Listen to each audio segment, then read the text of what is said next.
White House also releasing a map detailing the different phases of IDF withdrawal within Gaza. Fox News White House correspondent Peter Doocy was there, and he's now here to give us the major takeaways. Peter?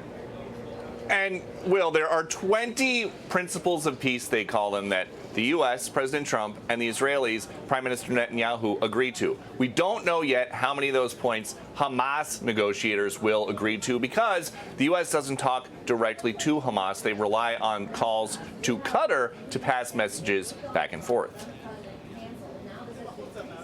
Arab and Muslim partners are fully prepared to step up and fulfill their commitments for the benefit of the people of Gaza and the entire region. They're willing to step up and do a lot. They really are. There are a lot of good people involved.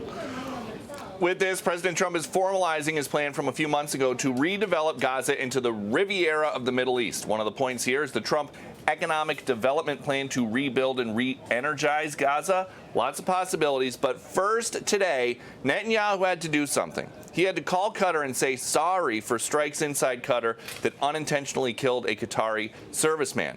Now that that's out of the way, the burden is going to shift to the Palestinians. I challenge the Palestinians to take responsibility for their destiny, because that's what we're giving them. We're giving them responsibility for their destiny, fully condemn and prohibit terrorism and earn their way to a brighter future. They don't want the life that they've had. They've had a rough life with Hamas.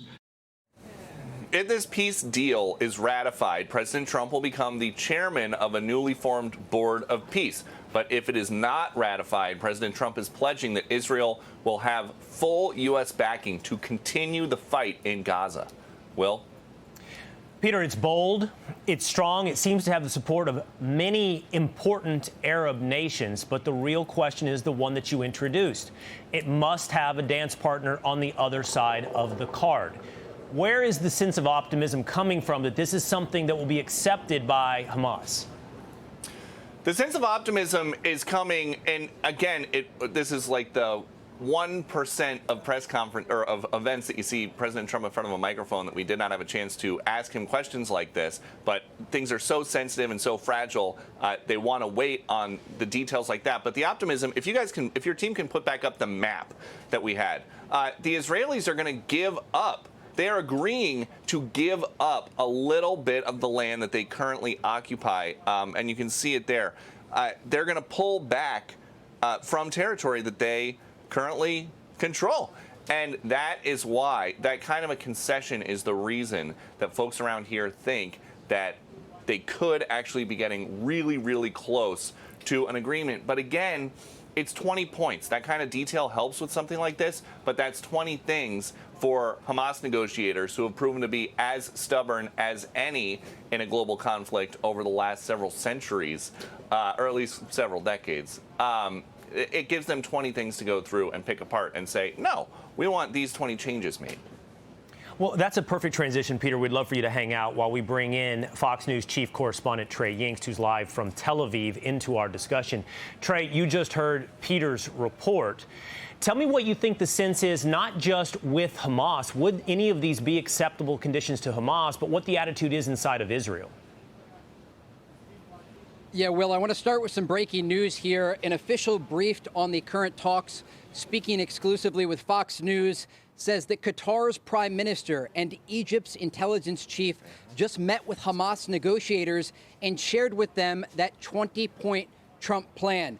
The Hamas negotiators telling Qatar's prime minister and Egypt's intelligence chief they will review it in good faith and provide a response. Again, that is the first official piece of information that we have about Hamas actually viewing this document that was presented today by President Trump at the White House alongside Israel's Prime Minister Benjamin Netanyahu. Anticipation is growing across the Middle East, Will, as it relates to this proposal. President Trump offered an olive branch to the Palestinian people, allowing them to stay in Gaza, giving them billions of dollars worth of funds from the international community to rebuild, and ushering in a new technocratic government for the Palestinian people. All of this, though, hinges on Hamas and whether or not they will lay down their arms and release the remaining 48 hostages, 20 of whom are believed to be alive. And that is part of the reason that there is such tension here in the Middle East, because it's unclear whether or not Hamas will agree to such a deal. Will? Peter, quickly back to you. You just heard Trey's report, and as you mentioned, everything with Hamas goes through Qatar. You were there for that phone call today. President Trump described it as a heart-to-heart between Benjamin Netanyahu and Qatari officials. So if Qatar is playing middleman, is that someone that you got the sense from the White House that is playing an endorser of this 20-point plan, or would they be undercutting this 20-point plan to Hamas? They would be more neutral, but on the side of endorsing because it is in their interest for this war to end. A lot of these, and President Trump was talking about this a little bit, these Arab and Muslim nations don't want this war to be continuing right now, but they also haven't wanted to intervene. And so it seems like Qatar is going to be the key player here. We got a sense of that when we traveled to the Middle East, to Qatar, with President Trump a few months ago. He wants to deepen ties with the Qataris. And so they are going to be important. They might be the most important people here other than President Trump and Prime Minister Netanyahu. But again, as Trey was just talking about, the wild card is Hamas and their negotiators. And President Trump, while they are so optimistic, he started this press conference today by saying that this could be one of the great days in the history of civilization. But there is a catch. It might not work out. And that all depends on these Hamas guys. All right, Peter, excellent report. Thank you so much for sharing that with us and being a part of this conversation. We're going to keep Trey for one more minute, and I want to ask you about that moment in history, Trey. It would be an incredible moment in history that sets not only this Trump administration apart from all the others who've tried to achieve peace in the Middle East, but it would be historical on its own in the Middle East, regardless of who's the president. And it makes you wonder, Trey, how likely we pull off this 20-point plan. Well, absolutely. And look, the president has been able to get the Qataris back as a mediator in all of this, and they are quite frankly needed to get such a deal done.